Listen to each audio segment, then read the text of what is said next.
This is an experimental broadcast. I'm calling it radio. We're going to look at the new film from Lewis Carroll, Alice in Wonderland story. It is from 1903, so almost new. And we are going to start the film now, and my project is to provide you, the listener, with a movie motion picture experience for your ears. Now, this film is 9 minutes long, and it's brought to you by Percy, Stow, and Cecil Hepworth. Young Alice falls asleep. Alice dreams that she sees the white rabbit and follows him down the rabbit hole into the hall of many doors.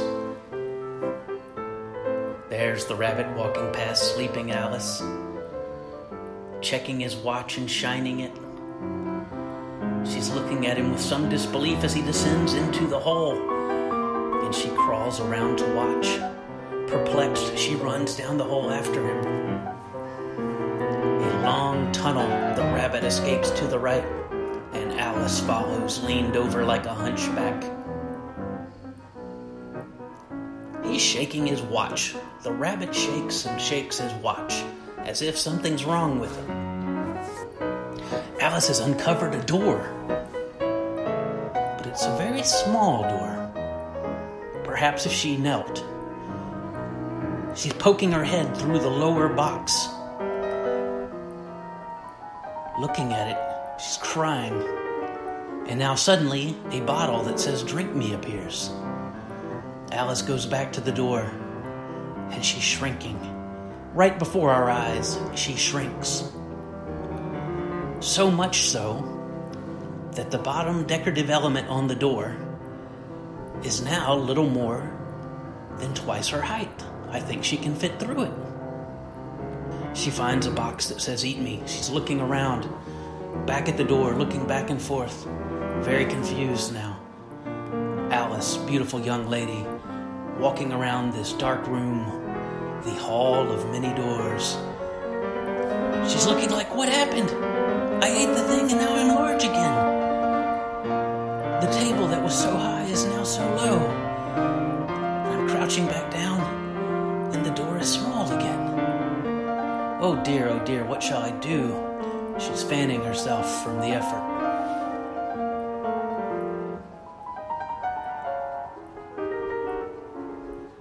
Looking around, confused again, she drops her handkerchief.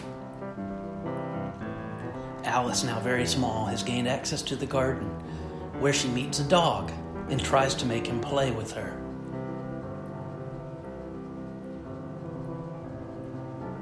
She's crawling under some bushes, picking something from the bush. Alice enters the white rabbit's tiny house, but having suddenly resumed her normal size, she is unable to get out until she remembers the magic fan. She's very large inside of a tiny house. She's reaching her hand outside looking for something. Perhaps it's the magic fan. She's fanning herself and she's fading. She's fading out. She's reaching out the window again. What is she reaching for? She's half faded.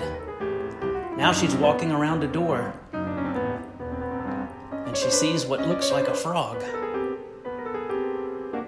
She's now in a kitchen of some type. There's a woman holding a baby that's screaming its head off, and another woman at a stove. Alice is on the floor next to them, looking around, holding her head in confusion as if she's trying to find something. She's running around the table. The lady at the stove is throwing plates on the ground.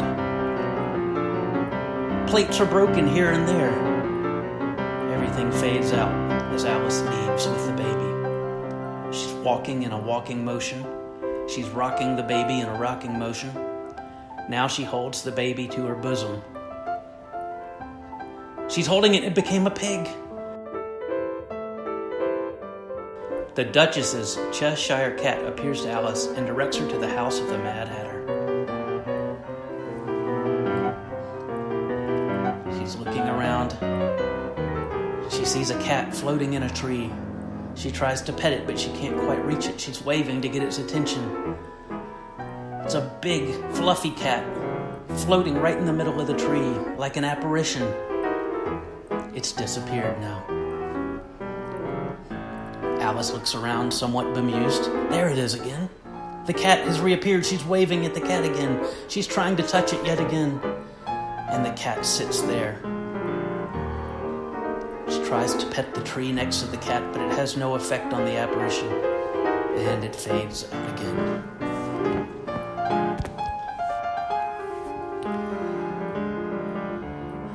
Alice leaves. There's the Mad Hatter sitting with the hare at the table having a tea party. He's got a hat on, something written on it. Him and the hare are deep in discussion as Alice sits down at the seat of honor at the end of the table. It's a larger seat than they have, but they continue talking about their tea, and now they offer her something. Looks like they gave her a biscuit. The Mad Hatter gets up. He's asking everyone to move around. There's some sort of strange creature at the table with them. It almost looks like a goldfish. The rabbit's tapping Alice, pointing at the tea, pointing at her, now drinking the tea. The Mad Hatter objects. He's pointing out in the yard. Alice walks away. Now he's trying to stuff the animal inside the tea. He's pushing, he's shoving. It's much too large to go inside, but yet the rabbit and the Mad Hatter continue to stuff. The royal procession. The Queen invites Alice to join. Alice unintentionally offends the Queen. She calls for the executioner to behead her, but Alice, growing bolder, boxes his ears, and in confusion which she awakes. She's staring down the path as a rabbit leads with a Queen of Hearts card. Other little people are marching with cards attached to their bodies. All hearts. Now here come the diamonds. They are lined by suit. They're wearing pointed hats. The diamond people are holding diamonds. Now the spades. They're marching forward. Little people with spade cards on their fronts. Now it's a person in a suit, maybe a stuffed mouse. Now we have the hearts, and these children are carrying little hearts.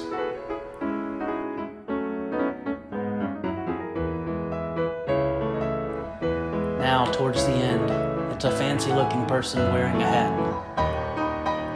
Perhaps it's the Queen herself. The Mad Hatter is with them.